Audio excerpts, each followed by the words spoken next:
Good afternoon. It is August 10th, 2026. You're listening to a little column A, little column B, hosted by Will Alimonos and co-hosted by Zach Bishop. How are you doing today, buddy?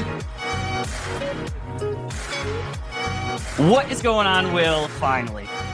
Last Thursday, the news comes out. The NBA has come down and has decided Kawhi Leonard... Oh, wait, hold on. No, that's not true.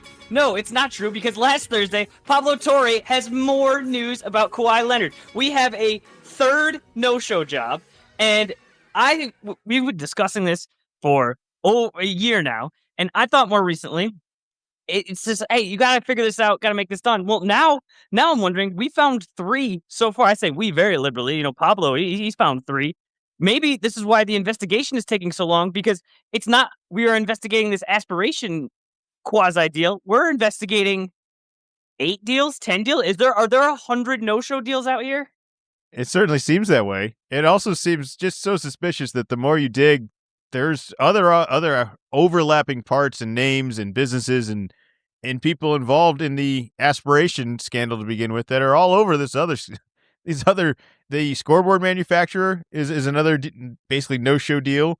That scoreboard is also for the Clippers, and as well as the Rhode Island soccer team that Kawhi is also a silent business partner in. There's definitely more there. I asked for more when we were delaying all of this. I was like, well, we can't keep delaying it if there isn't new information. We have new information. It seems justified that it could take this long. It also just seems so recklessly stupid, and it remains the same. It is not a new scandal. It is simply running the same scam, just with multiple other businesses that could have easily just show up for any sort of form of advertising or tweet or anything you would normally do for a brand deal where you just take money. And maybe we can't poke around to this as much, but I have yet to see any of that. It's so funny seeing people have to answer questions when asked, is Kawhi Leonard associated with any of this? They just run away from it. And then someone will always find a way to answer it. And then that someone is just even more interesting to being like, why are you willing to answer this? It's worth checking out for Pablo if you're interested in it. It's not something I want to really get into much more than this intro right now. But do you have any thoughts on it? I mean, you should feel somewhat justified, right? Like you are you vindicated yet here or no? No, I'm not. It's not justified. It's not vindicated. I have nothing really like super against the Clippers or Ballmer or against Kawhi. It's just more of, hey, it sure seems like rules were broken. The farther we go down, it seems like, all right, still like smoking gun here, and now there are just multiple ones. So it's like, okay, if you got caught on the aspiration one, but not on the other two, or vice versa, it's still, hey, you circumnavigated the cap, and that's a really big deal.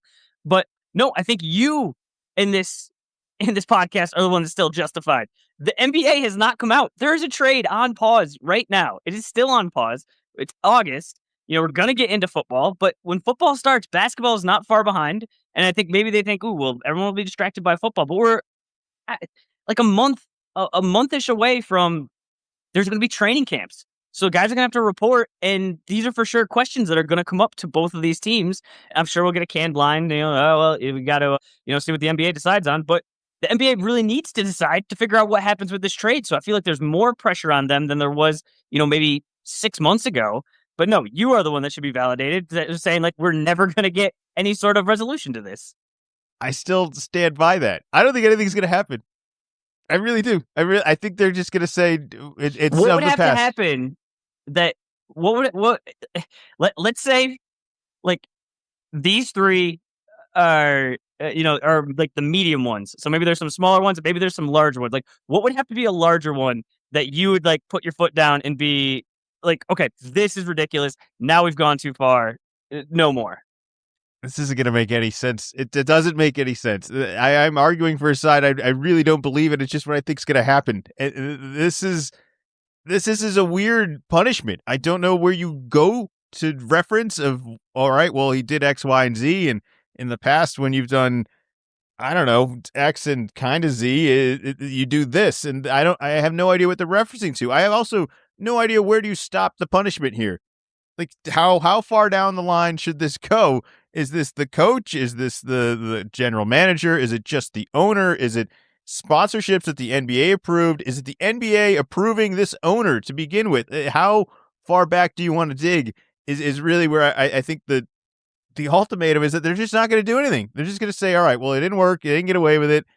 And we're all just going to move on with it. I think this deal's going to go through. Kawhi might have to pay a fine. The Clippers are going to pay a fine, and that's going to be it.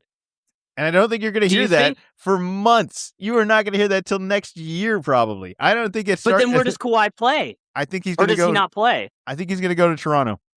Because at some point, the NBA is going to have, even if they say we're still investigating, whether they nullify that trade or they confirm that trade, that is going to be big news. Even if they say, "Oh no, we're still investigating," whatever direction they go in, people are going to run with that.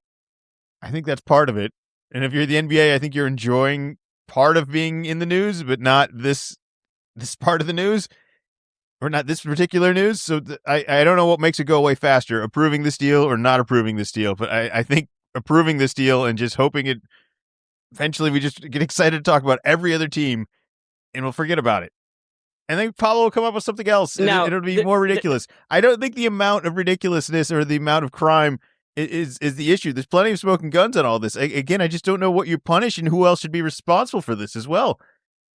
Do you think, and maybe this is a question both for you as just an NBA fan, as well as just if you think of the NBA ecosystem as a whole, do you think this is more, it still feels like it's serious, but I'm the one taking it serious and everyone else is just kind of laughing it off. Do you think it's because it's the Clippers, and the Clippers have this history of they've been so bad, and then if all of this is accurate and he has multiple no-show jobs to get paid more so he could circumnavigate the cap and be able to play, but the team, like, he made money, but besides that, like, the team wasn't successful. Like, if this had been reversed, let's say, in the past decade, if this was how the Warriors were able to get Durant, and so, okay, they went around the cap, got Durant, and then won championships. Do you think of it differently, or do you think the NBA in general then there's a little more, hey, we're out for blood here, rather than right now where it's just kind of a joke. It's punchline.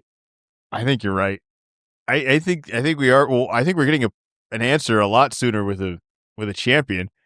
I have no idea how they would handle that. An asterisk, or there's already like a weird opinion of that season. If you were to throw that story in there, it would almost make it better, which is crazy. It was an insane year to begin with. I think if it was more effective and that there were actual wins and that there was another true team that was, that suffered from this, like who is the consequence of all this? Who would have done better? Because and that's kind of what I'm thinking of. If this had been a Warriors, I'm just going with the Warriors just because they've had a bunch of success. But you pick any team that's that's been successful that won a championship. If this came up where now you have teams in the playoffs that are thinking, well, we went against them in the Western Conference. Well, if they didn't have Durant, all of a sudden things are different, and they won, so we could have beat the team in the East. And now I think you have specific fan bases that rise up where, exactly what you said, there's not really any fan bases looking back going, oh man, well, we lost to the Clippers in the first round, so it's like, nah, there was no long run, there were no championships, so it didn't steal it away from anybody else. Now, you know who agrees with you and has a ton of passion with all this? Every other GM in the league. So while I think in the public eye, you could, brush this under the rug and we'll eventually just start talking about actual basketball or whatever other stories are coming up, because there will be other NBA stories. This is not going to be the only one. It wasn't the only one last year. There will be other ones, but I don't think anyone in the league wants to let this go. And I don't think they should. I mean, I get it. This is at the highest level, but you have, and it's more now, but it used to be just 30 rich guys. Now the teams are so expensive. It's conglomerates of each.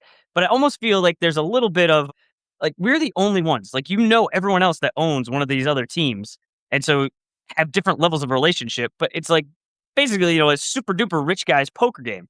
So if you're playing poker, with guys, and you have rules, and all right, and everybody wants to win, and you go through that process, and maybe there's some stuff around the edges, but once someone goes over, now it's too far. So now I got to imagine the other owners are going, whoa, hold on, we agreed to these rules. These rules help us, so we don't have to pay the players more. We can keep it at a certain level, and now you're going behind all of our backs to do this. So I really am surprised that more of the owners and the executive level people aren't making more comments. Is there also just an embarrassing lack of policing going on right now? Like the league really can't do anything about this either way. Like, do you think they should have caught this sooner, or is that I just have to imagine that they're looking through all of the like however this process works, where something you don't really think about until this happens and goes, all right, well, no, the NBA approves certain sponsorship deals, and I'm sure they're looking through that process. And because I mean that's part of it. Ballmer came out and said, "Oh no, this was a fraud organization, and we were hustled." Okay, you were hustled once, billionaire, you have all the resources to be able to go through this, but now it's up to date. You got hoodwinked 3 times, and all 3 times was to your advantage that one of your star players was able to get millions of dollars extra. It's just it's hard to believe. if you were to partner with your a player of the Clippers, though, wouldn't it be Kawhi? Like, shouldn't Kawhi be Oh, getting a shot at these sort of advertisements as well? Like, oh, part of the issue isn't that he didn't deserve absolutely. this; is that he did nothing. No. It's the no-show And part. that and that is I think we've mentioned that early on, and now that it's 3 of them, and maybe that's why there's like, oh, there's so much work to do. But if it was he got paid $2 million and he did some tweets, there was a commercial, and there were some appearances. We're regular people. I don't know how much a commercial, like how much an NBA player for a commercial costs. And so Pablo is coming out and saying, "Oh well, he got $2 million and the going rate is $1 million." I don't even think it really comes up. If it was a more unliked player, or if it was a more salacious team, then maybe, if it's the Lakers, I'm just going to be biased and, I'm going to bring it up and poke fun at it. But we're not taking it like super seriously. It's just more of, you didn't even put like the bare minimum in to say like, hey, we got this gray area that's really, it's over the line. But it's like, you could have put it back in the gray area so easily.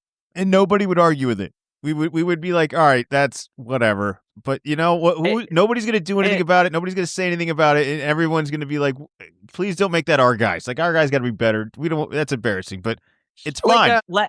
all last year, Jason Tatum had, commercials that were on. I have no idea how much he was paid for those. I have no idea how much time he put into those. And, just like I said, as a regular person, I just have no idea. I have no frame of reference. So, I'm sure you could look it up, or, Pablo for sure could find it. But this is a situation of there was just no effort. There was no effort, and we're up to 3. And I just wonder, is 3 it, or is there is there 10? Is there double digits out there? Do you think you could have a better argument? Maybe just trying to argue that you did do something. Like, do you think you could fake some tree planting? It's just, I would be arguing more the other way if I were them. I'd be saying this is real. We were never hiding this. I wanted it private, and we did X, Y, and Z. The weird thing is that they have never said that once. That they've never even tried to defend that. The thing is, though, if you are being hired as the quote spokesperson, spoke is right in there. It means you have to talk. Not like Kawhi's a big talker, but this isn't a situation of what you're saying of, okay, no, it was more, it was private, the aspiration that seemed to be more charity. But this thing of, well, it's a Jumbotron company. I'm assuming you want to sell more of those. So you want more information out there. So it seems all right. Well, harder now to recreate that. I wasn't going to get into the details, but since you brought up the Jumbotron thing, that's weird is that the Jumbotron company, you know what they don't need?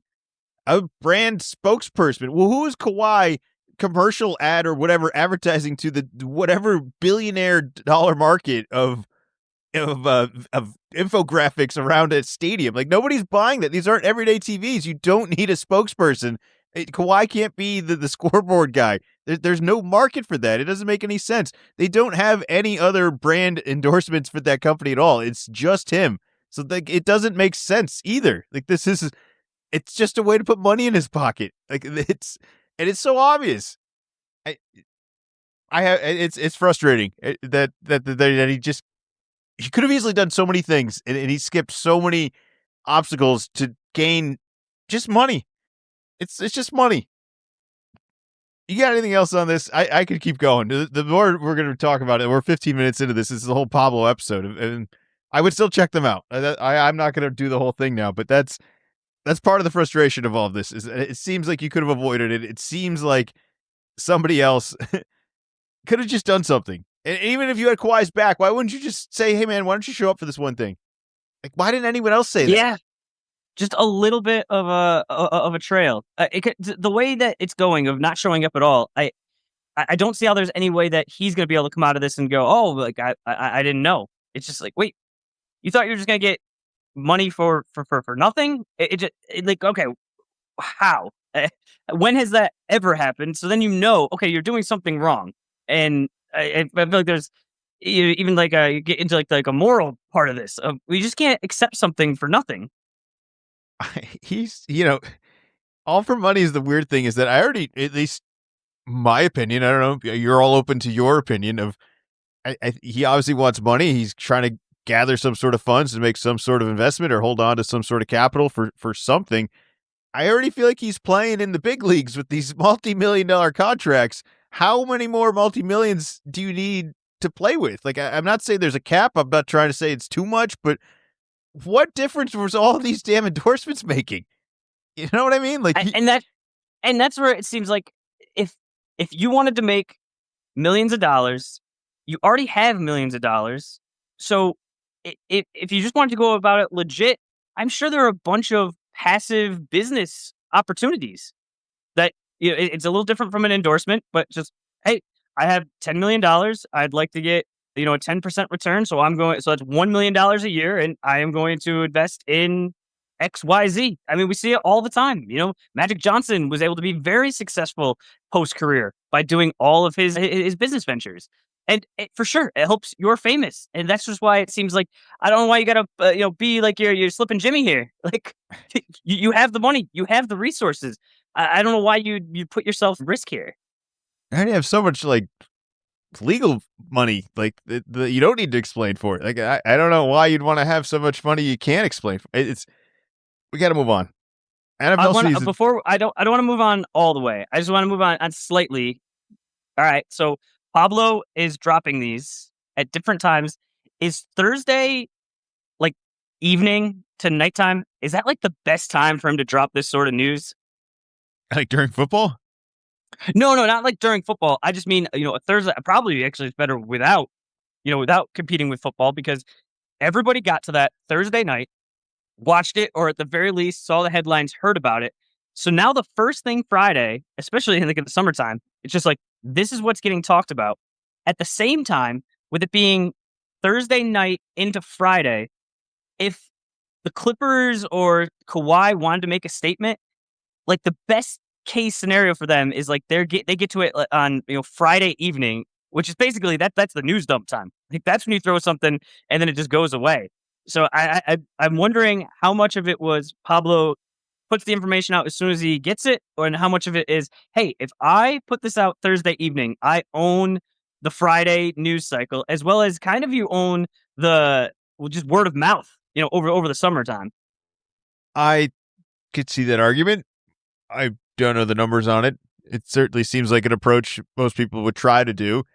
I'm also not going to argue against it, because if there was somebody who deserves some attention, and if there was a story that should get some eyeballs, I think this is one of them. This is going to get swept under the rug. Nothing's going to happen. This guy's going to keep cranking out these podcasts, and I don't know what's going to make him stop, man. What else is next? Like, I'm not shocked by anything at this point. At this point, this is a whole TV of characters we got going on right now. This is a real mafia show kind of stuff of how many behind the scenes things we have. This could be something. All right, speaking of be something, this NFL season's going to be something. We're going to open the NFC North. We're going to do some predictions, and then we'll do the AFC North. I think this is a pretty good division. I'm going to ask you if each one of these teams can win this division, or if each one of these teams can finish last in this division, just to kind of get an idea of the ceiling and the floor of each one. Anything else you want to get into? We'll do some fantasy talk about all of this. I am very excited for football. Were you excited to do some research? Oh, I was excited. As soon as the calendar goes from July to August, I let myself hope a little bit. Hard Knocks came out last week. We had the Hall of Fame game. I'm starting to hear fantasy football chatter, we still got a ways to go, but we're about to have all of the teams having preseason. So this was like the perfect time, for us as the podcast to no longer just have to kind of put on the blinders and just like put your head down. And it's like the finals just ended. Like we can't start talking football right now, but now is the appropriate time. Now we're ready to go and just looking through the names, looking through the fantasy rankings, and just getting ready, just knowing fall is right around the corner. Now, last year, everyone made a pretty big deal about how easy the Patriots' schedule was. And that was a storyline going into the season. It's a storyline going out of the season. And yet it feels fairly justified. Like we weren't that great of a team. We were a good enough team to win the schedule in the games that were in front of us. And I just wonder, how much of that did you put into making some predictions this year? For the Patriots, or just being schedules? Any of the teams, because when you look up the strength of schedule, you're going to find the Detroit Lions, based on the win totals of the teams that will be playing this year, is the Detroit Lions has the easiest schedule this year. I think you have to be careful with the strength of schedule, because right now it's based on last year, I assume. No. Or maybe you're looking at predictions for this year. Vegas's expected win total or predicted win total for each team and this upcoming season is what they used against their opponent of the strength of schedule. So okay. So you can, all right. So it's at least forward looking. Okay. So if you're doing it that way, but I mean, things are going to change. Guys are going to get hurt, and I think once the season gets going, and then you look back, and we're gonna obviously it's always easier to look back, but I guess I would say I didn't look too much into the strength of schedule. I looked at the the over unders, so I guess I was at least aware of it. But I think you brought up the Patriots and their quote easy schedule. We still made it to the Super Bowl. You still have to play playoff teams once you get there, and it's not like it's just handed to you. So I think earlier in the year, and I think there were low expectations from most people, so it surprised them. So you had to come up with a reason. But I think to just chalk it up to, oh well, they had the an easy schedule. Well, okay, who has the easiest schedule this year? Are you penciling them in for a Super Bowl trip in February? Detroit has the easiest schedule. I think that's a fair argument. What I was more projecting in the easy scheduleness is that you're going to get a lot of wins. And sure, yes, last year it resulted in the Patriots making the Super Bowl, so like that seems justified and explained. Now, in the Super Bowl, though, we looked like we didn't deserve to be there, so I don't know what to tell you. It seems like a lot of those wins were a little overrated when the games really mattered. We didn't look like that team. I think Detroit, it could be similar to that, where they're going to get a lot of wins this year. I think they'll put up a lot of points. I think if they could stay healthy, which is going to be the real question for every team in the league, plus this schedule, there's a lot of names on this team. You can go down the roster of some of these other teams in the division, and I don't know if they have the same names. Now, these names, I speak of them as if they were super successful last year. Do you know where Detroit finished last year? It wasn't very good. It was last in this division. And yet, I think they're kind of a lock to win it again this year. The Bears won it last year. I still trust this team more, though. Do you really trust some other team? I trust the Lions, but just a little bit more. I don't think that they're a lock to win. I would lean towards them, but I think that this division is close, and it's one of the toughest. I think you could look at some of the teams and go, they got some soft spots, but compared to other divisions where there's a for sure team, when we get to the AFC, there's a team you go, there's no way. Where this one, I just feel a lot more confident as a whole, which obviously makes it tougher for the teams at the top. Now, how long do we need to talk about all of these teams before we mention defense? Wait, did we mention defense on any of them? That's the only reason I did Minnesota. I don't know where you had them in their rankings. I think they're kind of the favorite to be last in this, which is not great with their whole quarterback situation. But Flores is at least the only defensive mind I think that we got going on in this division. Is there anyone else you would consider defensive minded? I think that because Dan Campbell is big, everyone thinks of him as like a defensive guy. But no, I think you're right. Oh man, I was expecting the Packers argument. Maybe we have some agreement in all this, and you were going to drop some names, and I was going to be like, oh, you mean the guys on the injured list right now? All those guys? You think that team's going to be good this year? I'm not even sure they were good last year. Who's good on the Packers? Who's the player that you're like, you know what? I wish he was on my roster.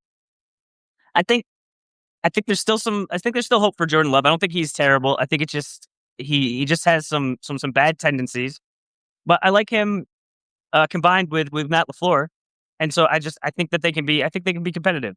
I think that sometimes we get caught up in you just mentioned for the Lions of like how many fantasy guys can you name, and that's not not really necessarily how good teams are formed. It's fair, and that was kind of how it's played out somewhat of the past, where this Packers team has been doubted, and they hang around, kind of somewhat in a Steelers-esque way. We'll get to them in a second here, but I think the Packers are going to finish last in this division. I think the fact they're not healthy right now. I think the fact that last year was a 50-50 kind of toss-up, and they're not bad, but they're not great. I'm not entirely in love with the coach. I think that's one thing that they'll maybe have to address either during the year or perhaps at the end of the year. I'm not going to call out Jordan Love, though. I think he is what he is, and that's better than the average guy. I'm not sure if there's a high enough ceiling to overcome some of the things that they need him to overcome. I don't love the receivers on this team, is really my issue. I don't trust Josh Jacobs, who's also already banged up. I think Kraft could be an excellent tight end. Again, he's coming off of injury from last year. Who do you trust? Was it Golden Tate or who the rookie of last year? I'm not even sure. Man, Matthew Golden Golden. Tate. That's my favorite cereal. I've already throwback right there. I've already forgotten about this rookie of last year. I didn't think he came through. This could be a bounce back year for him. But part of my worries with this team is I think they whiffed on him, and I think Christian Watson's never going to be healthy. Oh, I have Matthew Golden, not Golden Tate. Completely different guys. I have Matthew Golden as my fantasy buy for the Packers. Really? Where do you have the Packers finishing? 103. I have the Packers at 3. Okay. I went Lions, Bears, Packers, Vikings. I mean, maybe the defense for the Vikings can make stuff happen. I mean, they still have Justin Jefferson, who's awesome, and I thought he was a real trooper last year. But I think throwing out a Kyler Murray, maybe J.J. McCarthy, I mean, Kyler got benched. And even when he was playing, I mean, it's been years since he had that awesome season with, who was it? Was it Devontae Adams? And since then, it's just kind of been chasing it. And then I made the rule of I'm not picking the Arizona Cardinals. And a lot of it had to do with, it was because Kyler Murray was back there. And just the more the idea of Kyler Murray, and he looks really small and fast running around back there. But then you look at the production, and the production is not there. So I think there's only a certain amount of time before Justin Jefferson is going to not just go to the sideline and be cool about it. You're going to start to see him just be really frustrated of, I'm in my absolute prime right now, and this is what I'm dealing with. You're not wrong. There's nothing I can say that's going to comfort you about Kyler Murray. The concerns are there. All I'll do is point to last year where Minnesota had disaster quarterback play and Justin Jefferson still had a really good year. And you know why I have them ahead? It's not only the defense, it's because the Packers don't have Justin Jefferson. And I think that's just enough where you have a messy offense both ways. And I just think it's slightly better. I just think it's like, would you draft Justin Jefferson this year? Like you're obviously so worried about the quarterback play. I have him as a fantasy avoid at 12. Yeah, that makes sense. If you were really that concerned about all of this, I still think he's just really good though. Like I get all of your quarterback concern, but absolutely amazing. But the guy still has to throw you the ball where you're able to get to it and you're able to make plays. And I'm telling you, I think the mental part of this is going to wear on him of not getting the ball, continually losing. And he already did this last year. And it just, your abilities can only take you so far. And I as a fantasy owner, that's for early second round, and you're going to get Jefferson, and you are going to think you have capital Justin, capital Jefferson. And then you're going to go and just like, how am I only getting 9 points? How am I only getting 9 points a week? Like, that's going to kill your season. So you think the quarterback play was good last year then? And that it'll be... No, that's what I'm saying. And it'll be worse this year. Because I don't think it'll be worse this year. I think it'll be better. It can't be worse than last year. This isn't worse. Somebody quote that. One of the interns quote that. Will said that the Vikings quarterback situation could not be worse than last year. It absolutely could. They brought in Kyler Murray, and it seems like he's the number one ahead of J.J. McCarthy. McCarthy was not very good. I think there's a chance that McCarthy could be better. because he can't be worse than he was last year. And I also think there's a chance that even bad Kyler Murray could be better than what J.J. McCarthy was last year. It was not good. And they could just bail themselves out. We've seen Kyler Murray, and the Arizona Cardinals said, no, thank you. This wasn't a team with, an elite guy, that was right behind, or a team that was, all right, well, we're Super Bowl. We got to have the absolute best. This was a team that was, well, we can have some fun out there. That'll be good. And they still said, nope, we've seen enough. We've seen enough. Please just stay away. All right, maybe we should talk about some of the teams. Why don't we have the Bears winning? They won last year. Why can't they do it this year? I guess they could. And this is where like I said, I had the Lions as the favorite, but just a smidge. A couple teams, one way or the other. This could definitely flip. But we've seen young Caleb Williams. He definitely had some clutch moments, and just a little hesitant to just jump all the way and be confident there. Although I do have him as my fantasy buy at 105. I think I would buy everything fantasy wise with the Bears. I think this is going to be an offense that Detroit used to be, and then they're just going to put up a bunch of points. Now, defensively, I don't think they're going to be able to rely on whatever. They had like a ton of turnovers last year, and Caleb gave away the ball a whole bunch. I mean, there's a theory that he could just not do that as much, and maybe they won't need to take the ball away from the other team as much. So there's a lot going into all this, but I like you said, there's a lot of 50-50 games that just kind of swung their way, and I don't think you can rely on. But I think some of that is having Ben Johnson there, where in the past it's just you had a coach that was making mistakes, where now you have a guy that's actively doing the right things to get you either in situations to win or to make sure that you win, or I guess it sounds a little silly, but like at least not doing things to actively make you lose, which I feel like they were doing in the past. I think we're both in agreement that while I don't think Chicago is the favorite to win this division, they're very much still in control and capable of winning this division. Detroit, that window could be closed. It's more of just I keep looking at the names and the guys, and then I look at some of the injuries across these other teams. It's like, I don't know, maybe this is the year Detroit's just healthy. Defensively last year, they're not going to get as injured as they were last year. There's like a whole new roster out there of Detroit guys that didn't even play last year that could potentially be good again. In the window, I mean, I think that's part of it. I mean, we talked about it, and I think it's really been the past 2 years. And at a certain point, it's okay. Well, if you get hurt once, but if you continually kind of get hurt, all of a sudden it's no longer, well, you should expect them to be healthy. But I think you just are a little less snake bitten, and you don't end up in last in the division like they were last year. All right, who do you have finishing last again? The Vikings. All right, if the Vikings finish last going into next season, should they change their quarterback or their head coach? Yes. Yes. Quarterback. All right. Now I have Green Bay finishing last. Do you think they should change their quarterback or head coach? Neither. They're not going to finish last.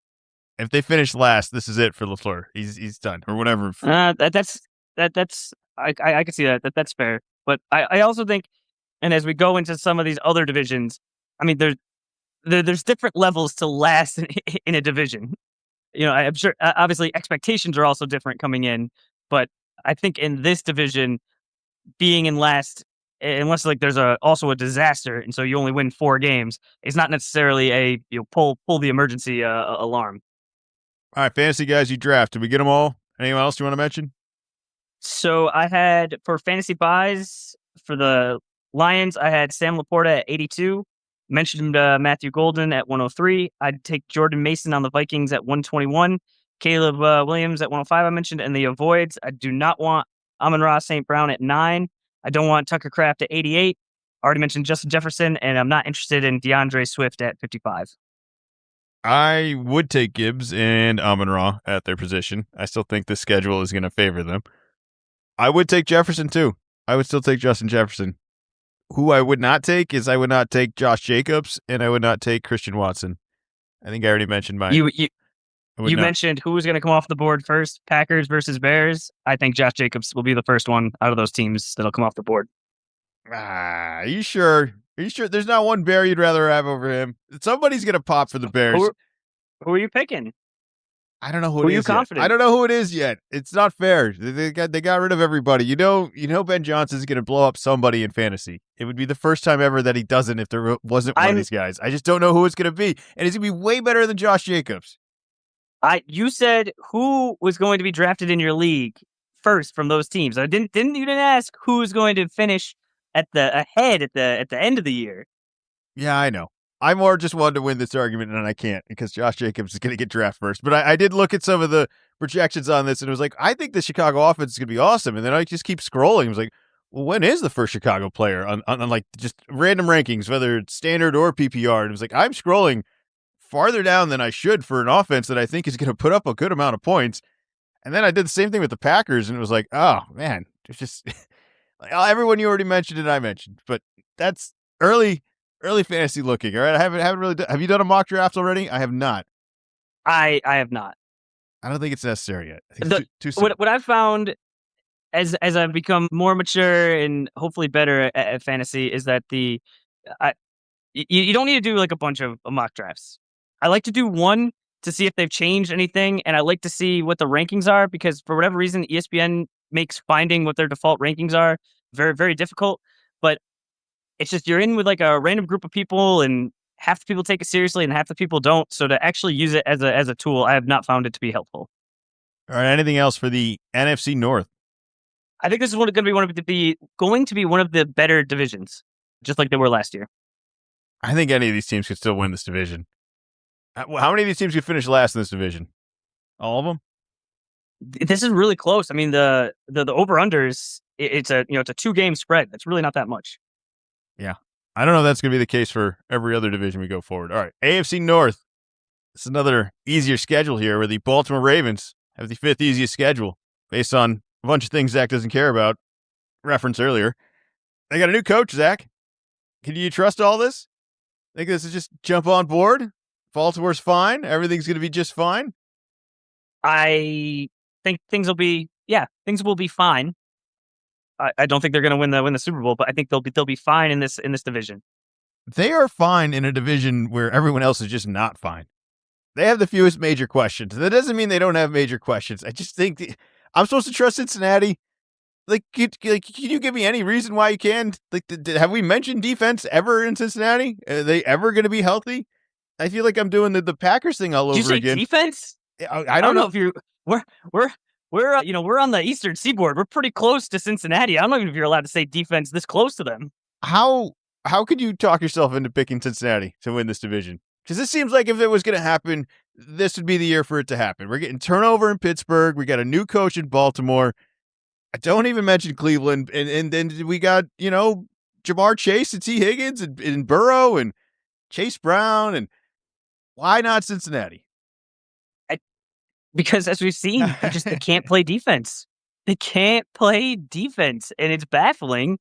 And they have to get their act together because I have to imagine, at some point, these offensive guys are going to get to the end of their contract and just go, look at the numbers I'm putting up, and we are not winning. Like, I want to go somewhere else. There has to be some semblance of a defense. But I agree with you on you're still in a conference with the Browns, or excuse me, in a division with the Browns, and you're still in a division now with the Steelers without Mike Tomlin.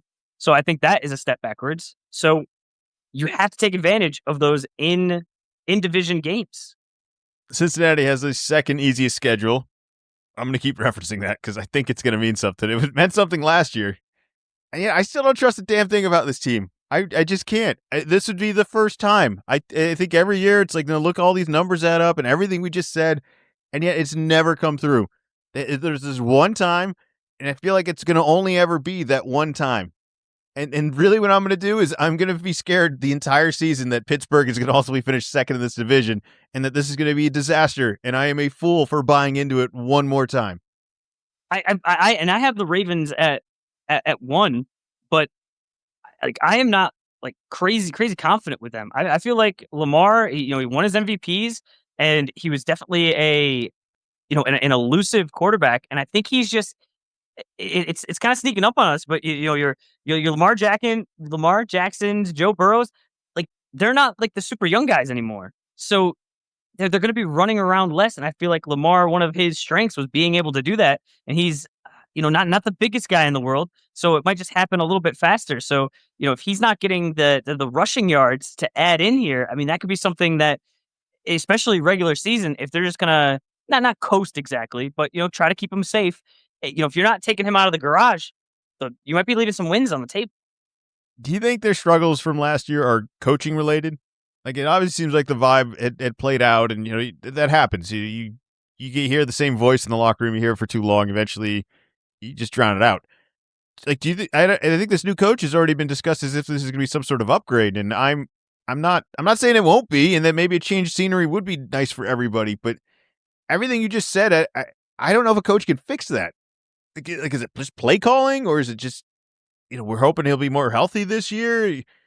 I think all the issues you brought up aren't really addressed by a new coach at all. I agree, but this seemed much more of an NBA style head coaching change. Of we have what we think are the guys, and something's not working, and so we can either go down to the studs, and you got to get rid of the players, and that was too much. But the simpler, I'm not going to say the better fix, but the simpler fix is okay. We're going to get rid of the coach, and we're going to bring in a new voice.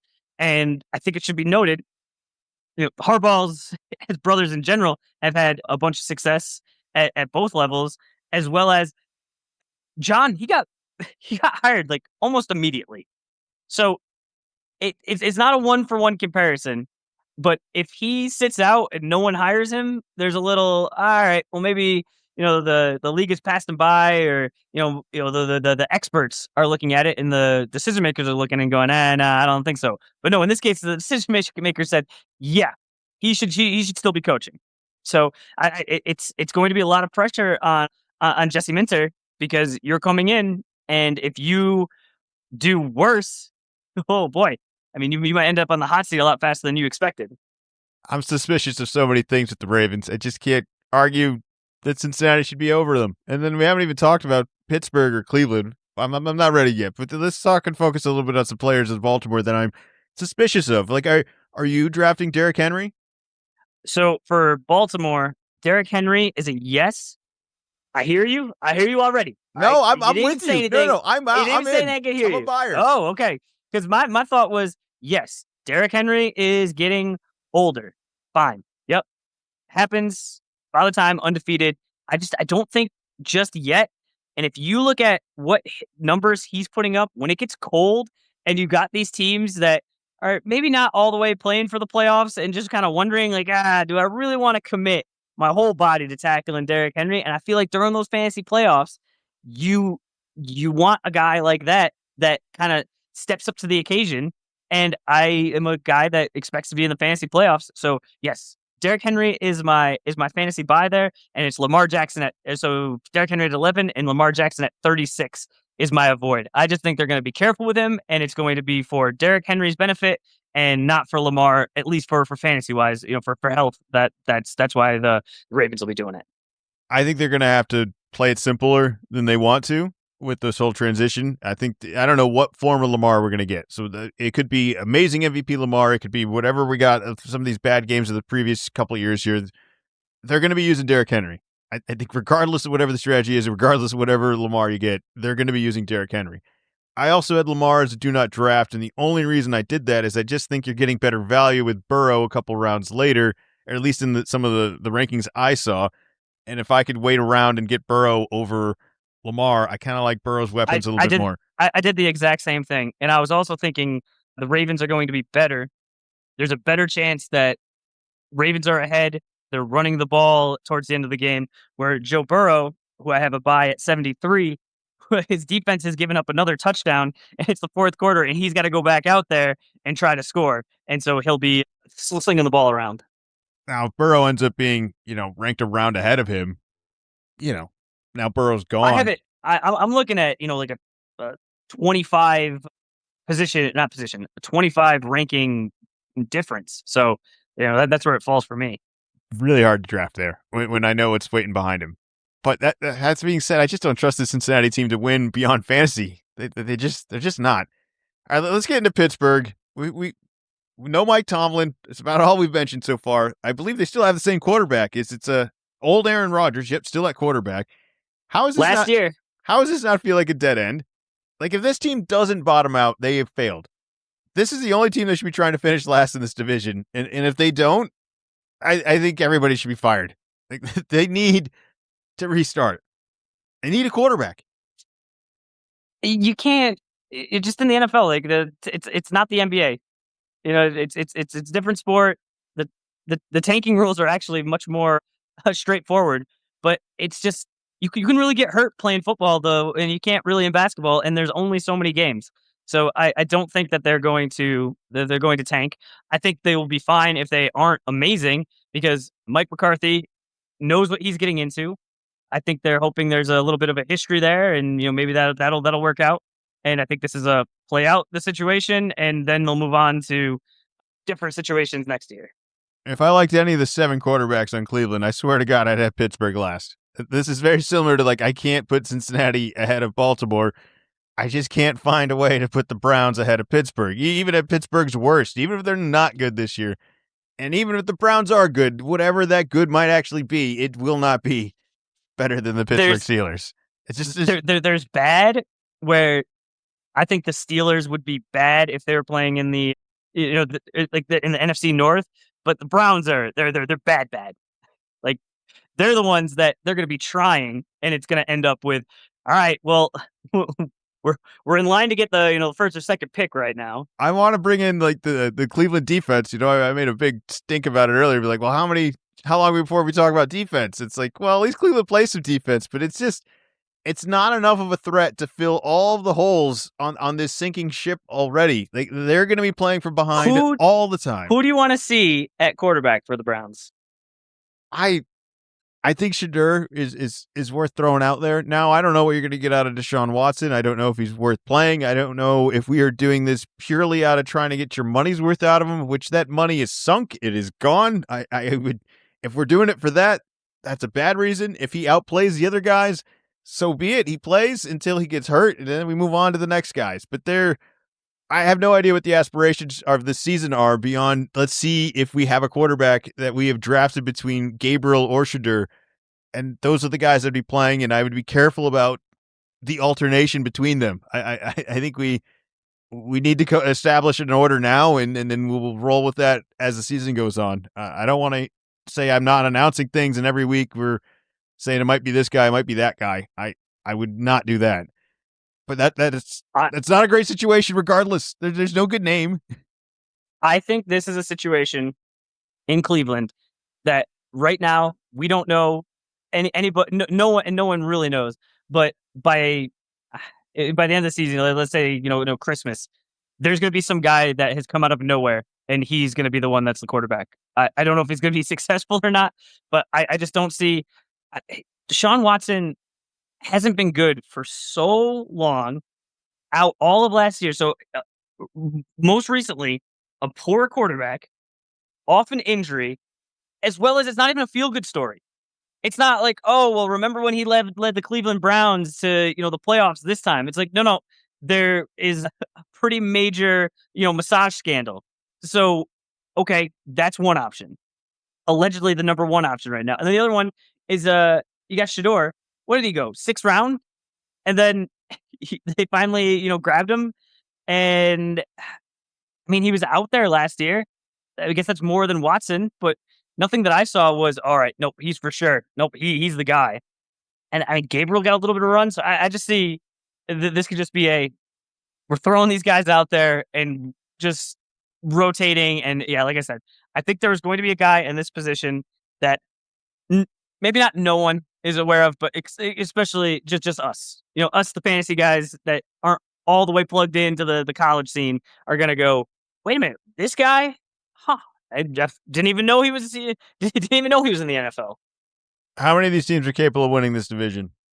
It really comes down to, do you think Pittsburgh could do it? 2.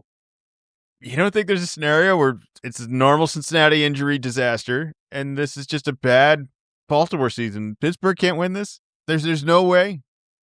I think we're going to find out how much Mike Tomlin was holding this whole thing together.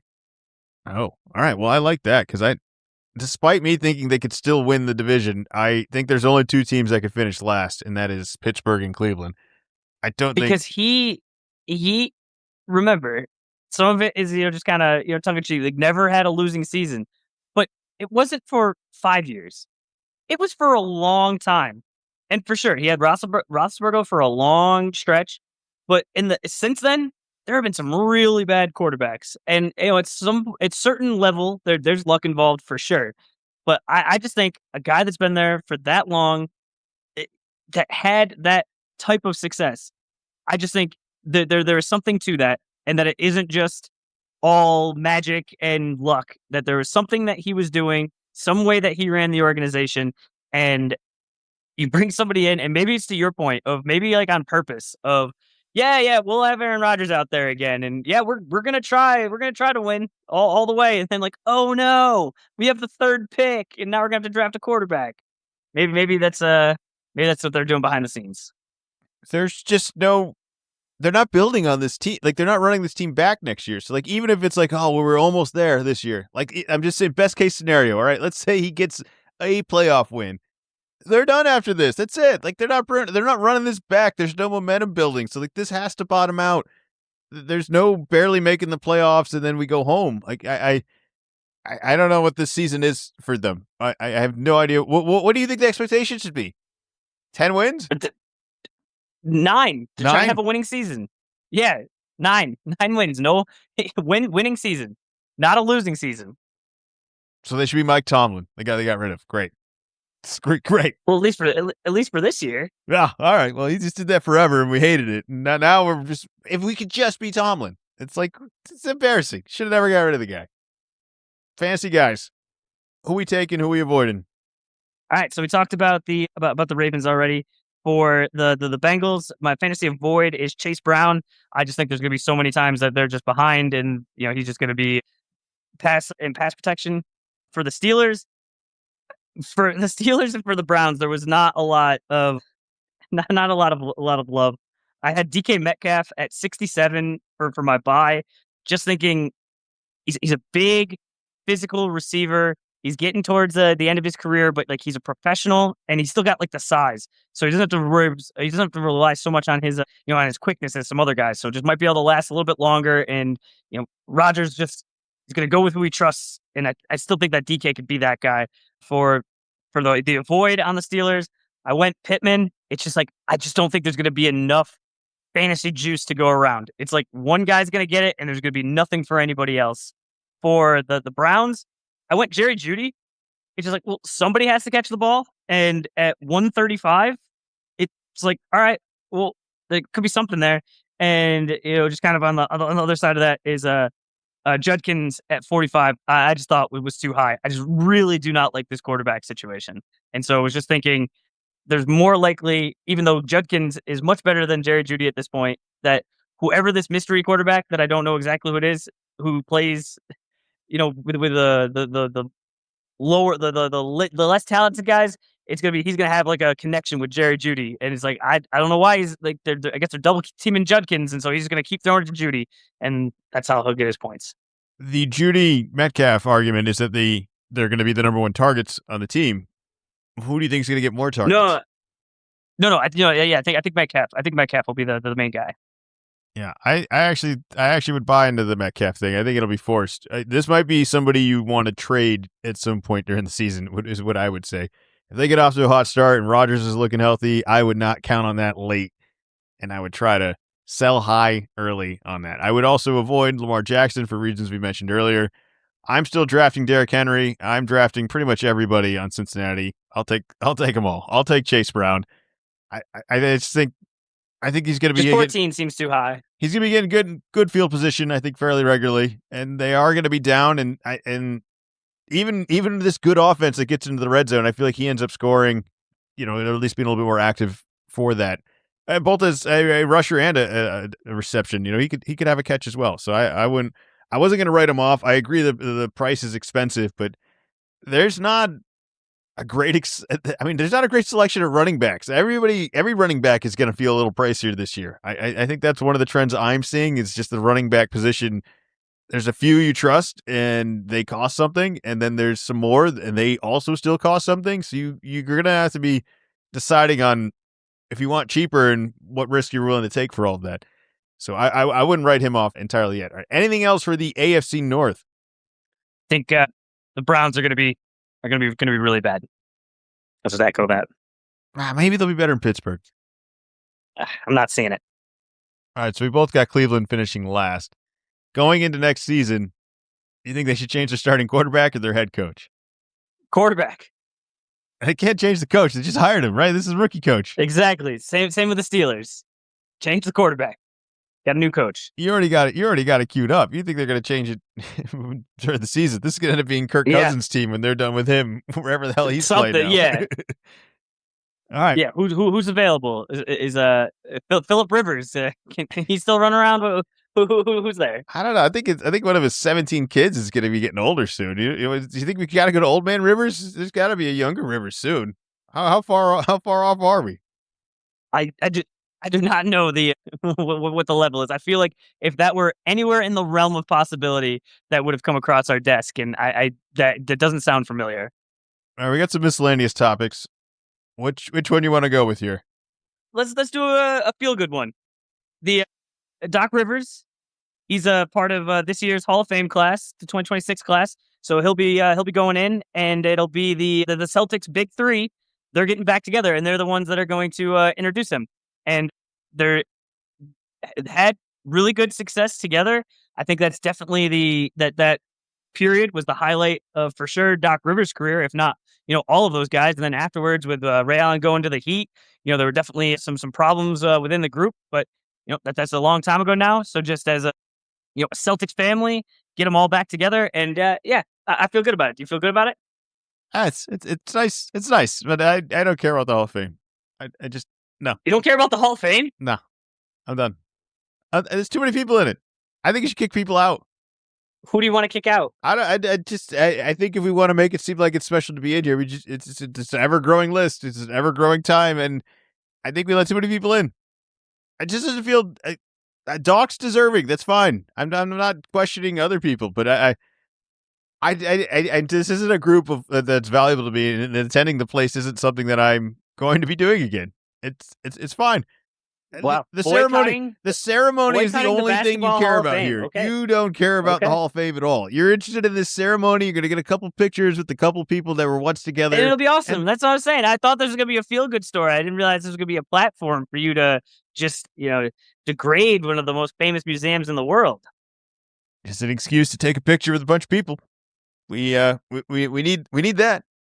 Otherwise, they would never get together. Are you out on all Hall of Fames or just the basketball one? Were you like?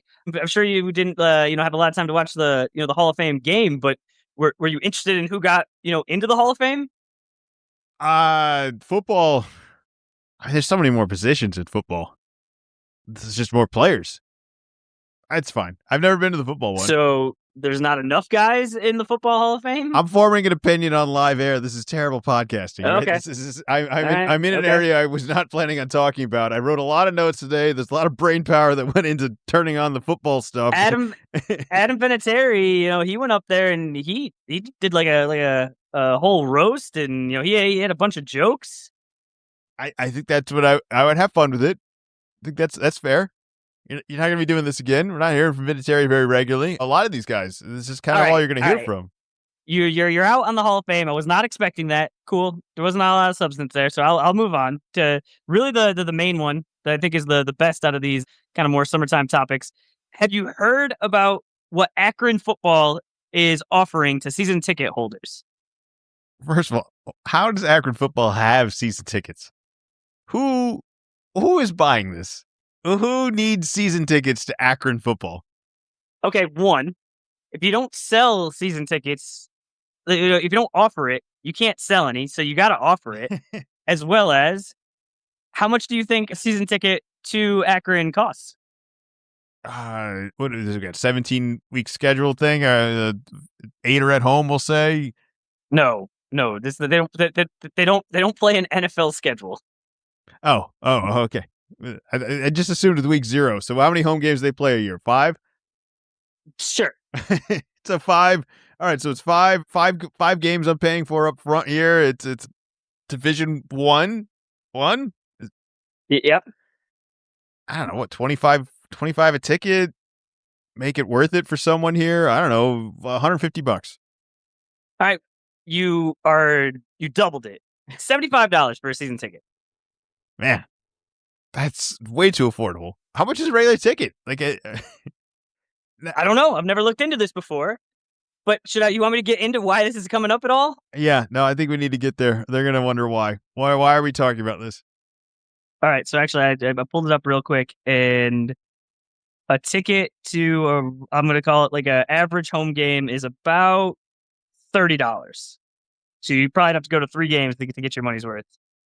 And they play 6. They play 6 home games. So our math was just a tiny bit off. But what they're trying to do, get some attention, and they have gotten a lot of attention from a lot of different areas, is they're putting anyone that buys a season ticket for this upcoming season to put into a raffle, and the winner of the raffle gets to work with the head coach and the offensive coordinator to script out the first offensive possession for the team in their first home game against Robert Morris on September 12th. Does this have any interest to you? I've never heard of it, so I have some interest of it. I can't think of another scenario where you would do this. Would you ever let anyone else do this in any other scenario? Like, is there another? It's such a structure in football where you can get away with like an actual play call. They've done it before. They're just running something they already know. It's not like in basketball where I almost feel like picking the starting lineup would be the option for basketball. It wouldn't be picking the play. Yeah, because basketball is different. Where in football, it's not unusual for teams to kind of script out sort of the first possession. But the news comes out, and just like, all right, and then it just kind of it's become a little bit bigger. It's summertime, but this has definitely really gotten some people's attention. Some of the people noticing, hey, this is kind of a little more of a minor league baseball kind of move than a football team move. But I mean, you were kind of making some jokes, and it is Akron football. Not exactly a powerhouse, and who wants to go to an Akron football game? But all right, here's a way you're trying to get creative, and I'm just thinking in this NIL era, any way you can make more money, you got to try to do it. So I think this is like the tip of the spear, and we're going to start to see more minor league baseball style stunts like this. I got a better one. I want you to let them decide the first 4th down. Let's make it something real.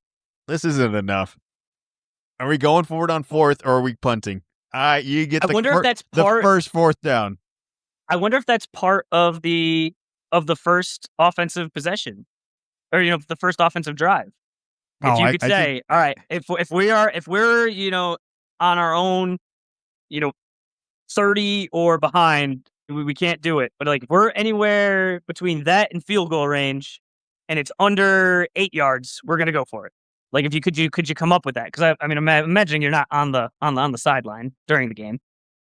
I mean, what if you're kicking? It's the first offensive possession, all right? It does say that. All right, never mind. I was like, what if you went up? It's the first. It's just not the first offensive possession. Like, it's not like the first play. I mean, like it's like the first offensive. Like, it's the whole drive. The first drive that's scripted out. You get to help work on that. Would you be hesitant on an onside kick? Like, is that not fair game? I mean, how much fun are you having with all this? Well, I would say no to the onside kick, because that you're kind of technically on defense to start. We're just making rules. It's all right. That's what I'm assuming. So anyway, this goes, and now people are interested. I heard Big Cat from Barstool. He's bought in 8 tickets as a hope to get involved with this. I am sure there are other people, especially like I said, it's $75 for a chance to kind of have an impact. It's a very unique opportunity. Like, you usually have to be an offensive coordinator or a head coach to be able to do this. Now, I've also heard, I don't know how true this is, but they're playing Robert Morris.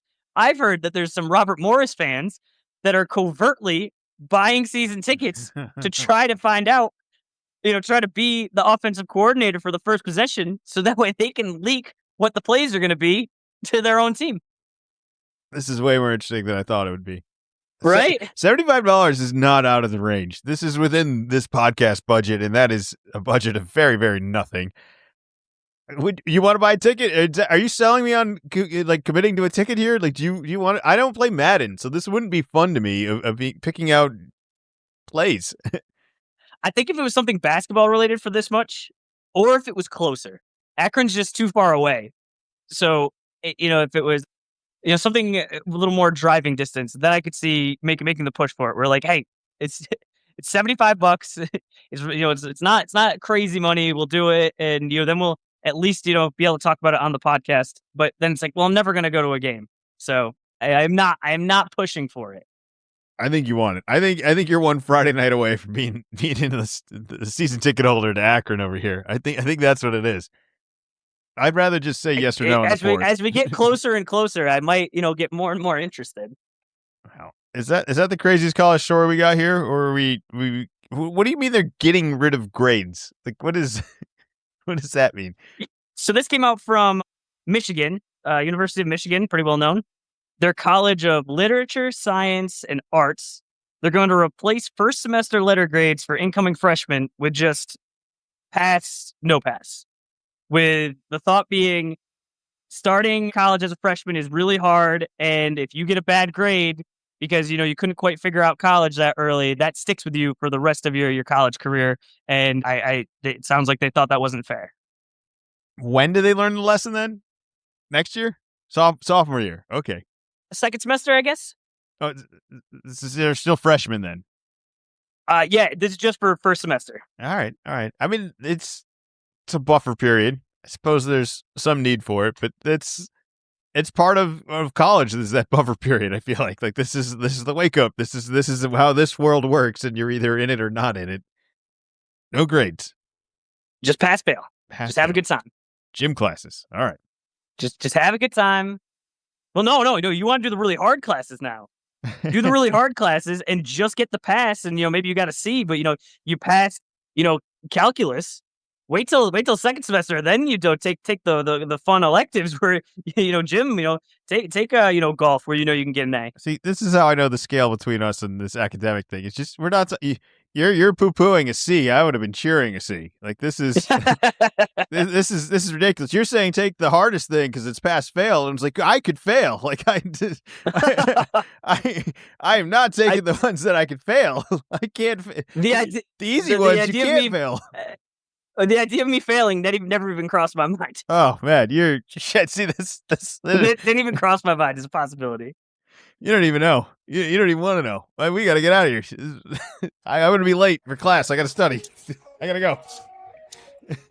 Remind everyone to subscribe. Little column A, little column B. You can get us wherever you get your podcasts. You can follow Zach on his X account, which is Wicked C-Man 24. All right, that's week one for the little NFL catch up right now. Are you ready to do more? We got more coming. Do you know what next week's is? Yes. Now we've started. I don't off the top of my head, but I know where to find it. Next week is the AFC NFC East. Oh boy. Oh man. Boy. New England, here we come. I'm not ready. This is gonna be an extra hour podcast. This is gonna be a lot of discussion. It's been a wild offseason, Zach. How much of that is gonna be... And we have the first game of the year on a Wednesday. Yeah. We got some stuff to talk about. I'm not going to spoil it with this one. I'll be curious of your fantasy input on some of those rosters. Oh, boy. We're in it, though. We made it to football. Content until June. No more summer content. Anything else for the people out there? Just one, end it a little bit of on a sad note. Don Nelson passed away. Second all-time winningest coach. Won a championship as a player with the Celtics. Just definitely one of those guys that are around basketball, around the NBA for a long time. And then even once he retired, he was kind of an eccentric guy. I think he was living in Hawaii. He was growing his own marijuana, where he wasn't even selling it. Is like kind of we're seeing it as part of like the businesses. It was just hey, I didn't do this when I was a player or a coach, but now I'm interested in it, and this is just for me. And he liked the idea of kind of being a farmer there. So just a guy, Celtic, Celtic for life. So just wanted to throw that out there. That Golden State team, Baron Davis. Was it Steven Jackson? There's a whole bunch of teams. That pace, that roster, that lineup of teams, that ability to play with those lineups. I feel like nobody else is really doing all that before him. Nelly ball. We'll be back.